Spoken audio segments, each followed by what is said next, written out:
Never outshine the master.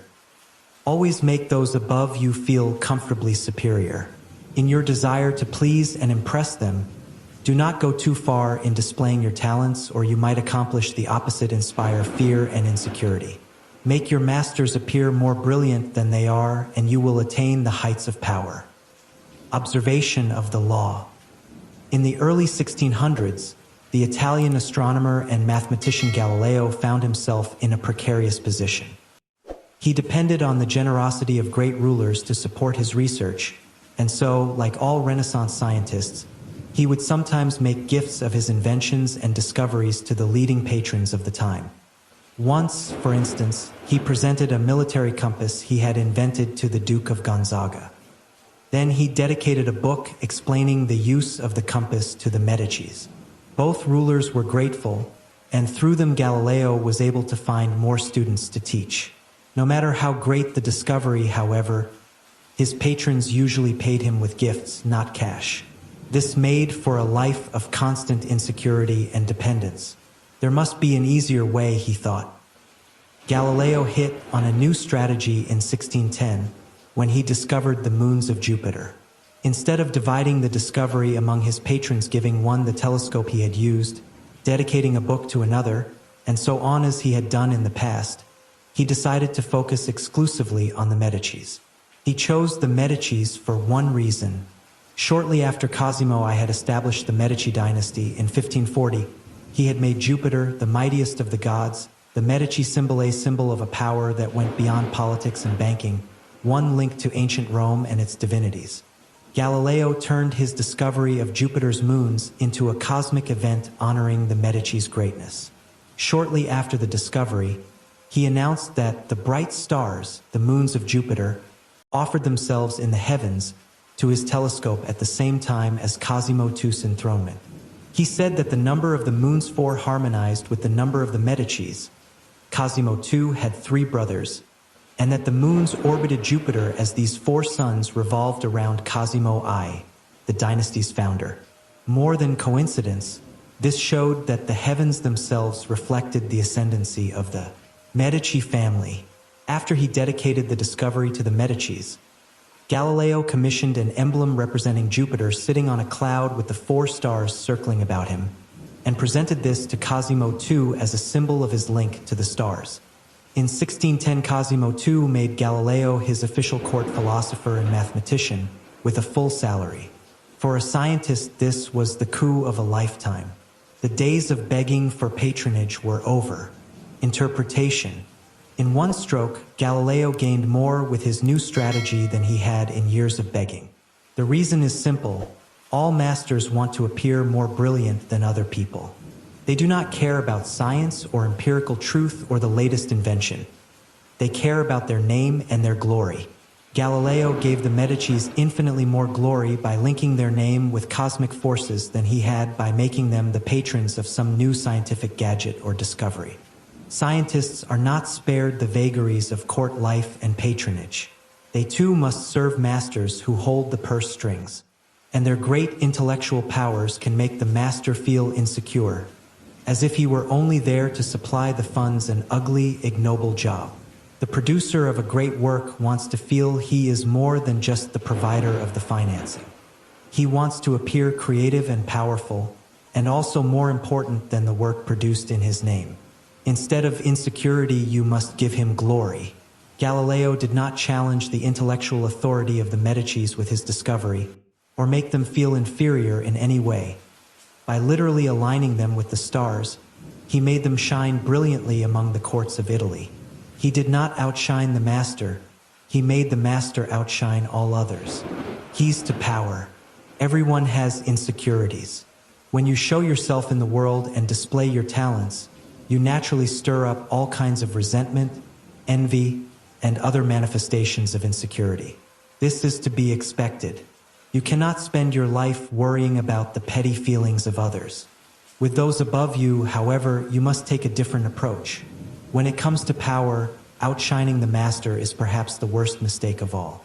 Do not fool yourself into thinking that life has changed much since the days of Louis XIV and the Medicis. Those who attain high standing in life are like kings and queens. They want to feel secure in their positions and superior to those around them in intelligence, wit, and charm. It is a deadly but common misperception to believe that by displaying and vaunting your gifts and talents, you are winning the master's affection. He may feign appreciation, but at his first opportunity he will replace you with someone less intelligent, less attractive, less threatening, just as Louis XIV replaced the sparkling Fouquet with the bland Colbert. And as with Louis, he will not admit the truth, but will find an excuse to rid himself of your presence. This law involves two rules that you must realize. First, you can inadvertently outshine a master simply by being yourself. There are masters who are more insecure than others, monstrously insecure. You may naturally outshine them by your charm and grace. No one had more natural talents than Astor Manfredi, Prince of Faenza, the most handsome of all the young princes of Italy. He captivated his subjects with his generosity and open spirit. In the year 1500, Cesare Borgia laid siege to Faenza. When the city surrendered, the citizens expected the worst from the cruel Borgia, who, however, decided to spare the town. He simply occupied its fortress, executed none of its citizens, and allowed Prince Manfredi, 18 at the time, to remain with his court in complete freedom. A few weeks later, though, soldiers hauled Astor Manfredi away to a Roman prison. A year after that, his body was fished out of the river Tiber, a stone tied around his neck. Borgia justified the horrible deed with some sort of trumped-up charge of treason and conspiracy. But the real problem was that he was notoriously vain and insecure. The young man was outshining him without even trying. Given Manfredi's natural talents, the prince's mere presence made Borgia seem less attractive and charismatic. The lesson is simple. If you cannot help being charming and superior, you must learn to avoid such monsters of vanity. Either that, or find a way to mute your good qualities when in the company of a Cesare Borgia. Second, never imagine that because the master loves you, you can do anything you want. Entire books could be written about favorites who fell out of favor by taking their status for granted, for daring to outshine. In late 16th century Japan, the favorite of Emperor Hideyoshi was a man called Sun no Rikyu. The premier artist of the tea ceremony, which had become an obsession with the nobility, he was one of Hideyoshi's most trusted advisors, had his own apartment in the palace, and was honored throughout Japan. Yet in 1591, Hideyoshi had him arrested and sentenced to death. Rikyu took his own life instead. The cause for his sudden change of fortune was discovered later. It seems that Rikyu, former peasant and later court favorite, had a wooden statue made of himself wearing sandals, a sign of nobility, and posing loftily. He had this statue placed in the most important temple inside the palace gates, in clear sight of the royalty who often would pass by. To Hideyoshi, this signified that Rikyu had no sense of limits. Presuming that he had the same rights as those of the highest nobility, he had forgotten that his position depended on the emperor and had come to believe that he had earned it on his own. This was an unforgivable miscalculation of his own importance, and he paid for it with his life. Remember the following. Never take your position for granted and never let any favors you receive go to your head. Knowing the dangers of outshining your master, you can turn this law to your advantage. First, you must flatter and puff up your master. Overt flattery can be effective but has its limits. It is too direct and obvious, and looks bad to other courtiers. Discreet flattery is much more powerful. If you are more intelligent than your master, for example, seem the opposite. Make him appear more intelligent than you. Act naive. Make it seem that you need his expertise. Commit harmless mistakes that will not hurt you in the long run but will give you the chance to ask for his help. Masters adore such requests. A master who cannot bestow on you the gifts of his experience may direct rancor and ill will at you instead. If your ideas are more creative than your master's, ascribe them to him in as public a manner as possible. Make it clear that your advice is merely an echo of his advice. If you surpass your master in wit, it is okay to play the role of the court jester, but do not make him appear cold and surly by comparison. Tone down your humor if necessary. and find ways to make him seem the dispenser of amusement and good cheer. If you are naturally more sociable and generous than your master, be careful not to be the cloud that blocks his radiance from others. He must appear as the sun around which everyone revolves, radiating power and brilliance, the center of attention.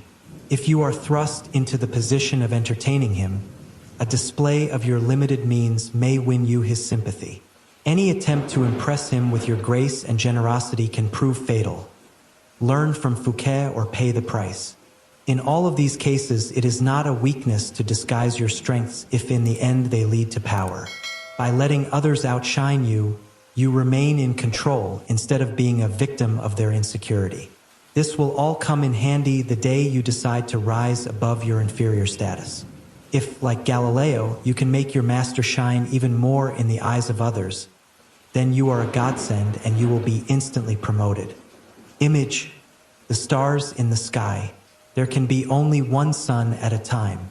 Never obscure the sunlight or rival the sun's brilliance. Rather, fade into the sky and find ways to heighten the master star's intensity.